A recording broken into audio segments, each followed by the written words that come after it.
កុមារក្នុងខេត្តសៀមរាប124នាក់ទទួលបានការបណ្ដុះបណ្ដាលពីវិធីសាស្ត្រនៃការការពារនិងរំដោះខ្លួនពីការលង់ទឹកកុមារចំនួន124នាក់មកពីអង្គការ ABC and Right ក្នុងខេត្តសៀមរាបបានទទួលការបណ្ដុះបណ្ដាលរបៀបហែលទឹកដើម្បីផ្ដល់សមត្ថភាពពីការការពារនិងរំដោះខ្លួនពីការលង់ទឹកពីគ្រូបង្វឹកមកពីក្លឹបហែលទឹក Blue Dolphin និងគ្រូបង្រៀនហែលទឹកស្ម័គ្រចិត្តកម្ពុជាថៃអាមេរិកបែលហ្សិកសរុប11នាក់ដែលការបណ្ដុះបណ្ដាលនេះមានរយៈពេល3ថ្ងៃចាប់ពីថ្ងៃទី5ដល់ថ្ងៃទី7ខែមីនាឆ្នាំ2025ដោយទទួលបានមូលនិធិពី Family Burgess Foundation លោកបាយុណាត់ថាស័កថាវុដុំគ្រូបង្រៀនហែលទឹកមកពីប្រទេសថៃបានឲ្យដឹងថាការហែលទឹកជាជំនាញសំខាន់សម្រាប់មនុស្សគ្រប់រូបទាំងកូនក្មេងក៏ដូចជាមនុស្សធំប្រសិនបើគ្មានជំនាញនោះទេវាអាចបណ្ដាលឲ្យកុមារលង់ទឹកនិងមានគ្រោះថ្នាក់ដល់អាយុជីវិតបាន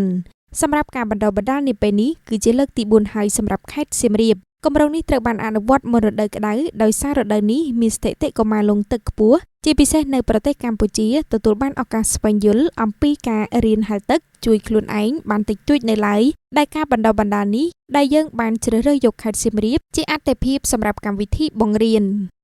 ผมเคยทำโครงการนี้มาก่อนครับเสียมเรียบเป็นครั้งที่4ของผมครับខេត្តសៀមរាបនេះខ្ញុំបានអនុវត្តគម្រោងការបែបនេះសម្រាប់កុមារពិការកថ្លង់កុមារពិការភ្នែកប្រមាណ80នាក់ដែរខ្ញុំសូមផ្ញើសារទៅកាន់មាតាបិតាថាកីឡាហែលទឹកប្រសិនបើគ្មានជំនាញវាអាចបណ្ដាលឲ្យមានគ្រោះថ្នាក់ដល់ជីវិតប្រសិនបើមានឱកាសសូមនាំកុមារមករៀនហែលទឹកដោយការហែលទឹកមិនមែនជាជំនាញដែលមនុស្សគ្រប់រូបកើតមកចេះស្រាប់នោះទេយើងត្រូវការរៀនហែលទឹកដើម្បីឲ្យមានជំនាញនេះនៅក្នុងខ្លួន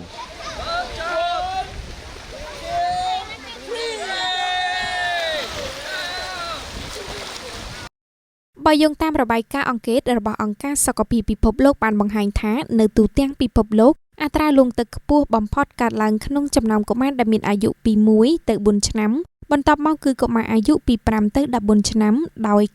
92% នៃការស្លាប់ដោយលង់ទឹកកើតឡើងនៅក្នុងប្រទេសដែលមានចំណូលទាបនៅមធ្យមប៉ុន្តែករណីស្លាប់ក្នុងអបតិវហេតុនេះគឺអាចការពារបានទាំងស្រុង